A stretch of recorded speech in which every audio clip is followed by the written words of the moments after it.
Hey everybody, Connie here with the Russell Rose Team Remax Fine Properties. It is podcast day and I am winging it solo today. So if I mumble and I fumble, bear with me because what I got to say is really important.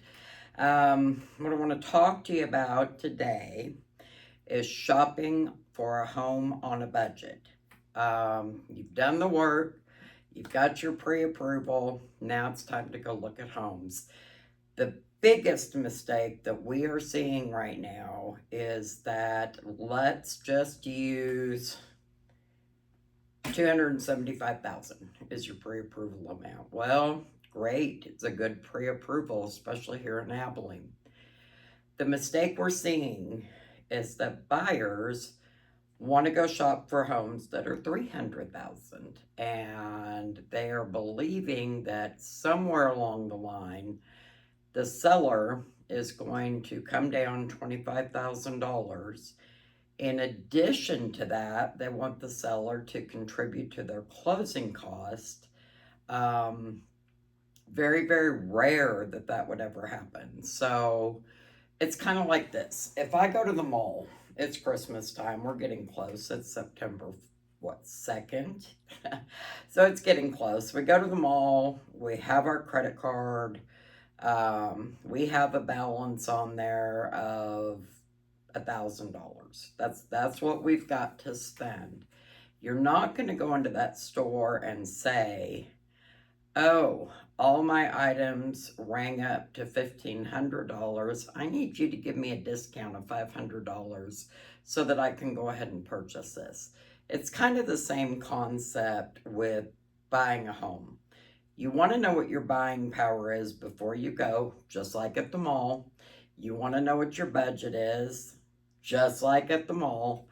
And that is the price of home that you want to look at. I know a lot of times people go, "Oh, the realtor won't let me see anything."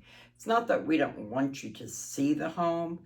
We just want you to have realistic expectations when you are out home shopping. It definitely cuts down on a lot of disappointment. Like I said, there are some, few and far between, that, we don't know what the situation is, and it just may be that, heck, they're willing to come down $30,000-$40,000 on the property. It doesn't happen often, and usually that's a really extreme circumstance. So I think it's just best to avoid any type of disappointment, anguish, looking at something that you can't qualify for. It's not a bad thing. There are plenty of homes that we can show you, that your realtor can show you, that qualify within your budget. We've always kind of lived by a rule. All anyone can do is say no, but you don't want to give false expectations on a house $25,000 outside of the pre-approved range. We usually try to get the seller to contribute some concessions towards your closing cost. So you're going to kind of have to look at it this way. If you are the one selling your house and you want $275,000 for that house, are you willing to say, "Okay, I want 275, they're offering me 250, then they want me to pay another $10,000, let's say, in your prepaid closing cost." So now you are looking at an offer. If you put on your seller hat for a second, you're looking at an offer that is $35,000 off of what you had hoped to get for your home. So we always say one or the other. You're going to get it in price of home, or you're going to get it in closing cost. And even that is not always true. It could just be that's the price the seller wants for the home. They're not willing to pay any of your closing costs. So you're going to need to budget for that as well. Closing costs run about 4 to 5% of the purchase price. So always factor that in. Do you have savings set aside? I mean, we're going to do our best, of course, to try to get the seller to help you out, but that is genuinely not always the case. Another thing about budgeting is when interest rates go down, housing tends to go up. So if you're waiting to buy, what are you waiting for? Because once that happens, there's going to be, for every point interest goes down, for every percentage, I call them points, but it's a percentage. For every percentage that closing goes down, you're going to have 5,000 more people looking at the same house because, oh, you just opened up a whole new pool of buyers that weren't there before that can afford to buy the home with a lower interest rate.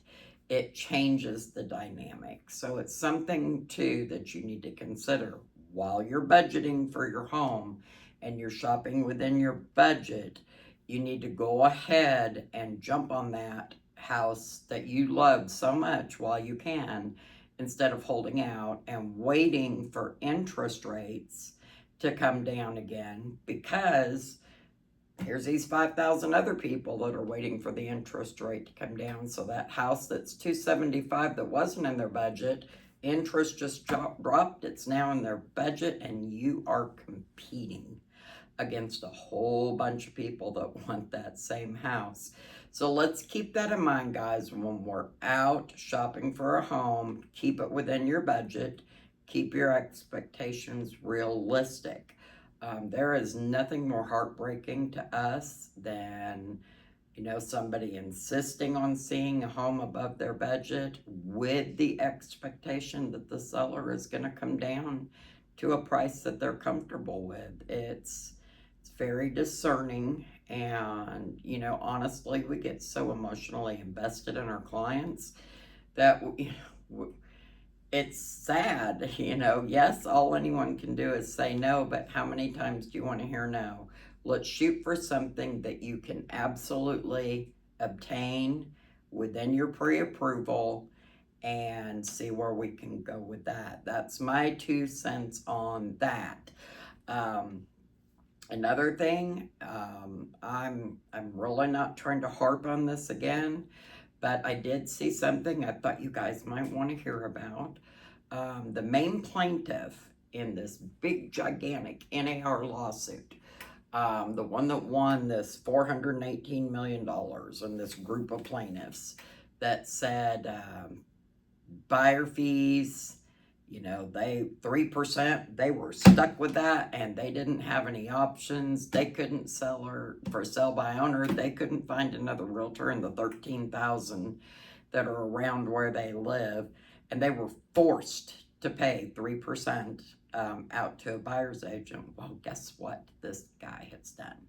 He has opened his own company with a fixed rate. There is nothing negotiable. There is nothing, that you can say, hey, I think your fee's too high. Can we negotiate? Which was his complaint to begin with. He didn't know that there was negotiations in those fees. There's always negotiations in those fees. There's always been negotiations in those fees. He's charging, almost $50 for a realtor to go open the door, and that's per house. He's charging $199 for contract prep. If you want the package deal, it's $1,799 that you get 5 showings and 2 offers written for you. If neither one of those offers are accepted, or if you only go see 2 homes, nothing is refundable, nothing is negotiable. So always be buyer conscious when you are out there trying to find a bargain. Again, this goes into the budget conversation that I'm having with you. Be mindful, the grass is not always greener on the other side. There's a whole lot that goes into it. So we can help you with your budget. We can help you stay on track. We're happy to sit down and have a conversation with you. Let's go grab a coffee. Heck, let's talk about it. But anyway, this is going to be a very short podcast today because I am running solo and I am running rampant. We are very busy right now, but I did want to get this out there to you, let you know, budget, budget, budget, stick to it. It's going to benefit you in the long run. You're going to be a much happier client. We're going to be a really happy realtor when we know that you found the one that we can obtain for you. So it is Labor Day and I'm working, but make it a great day and let us know if you have any questions about what I've been talking about, and we will be here to answer anything you need to ask. Have a great day.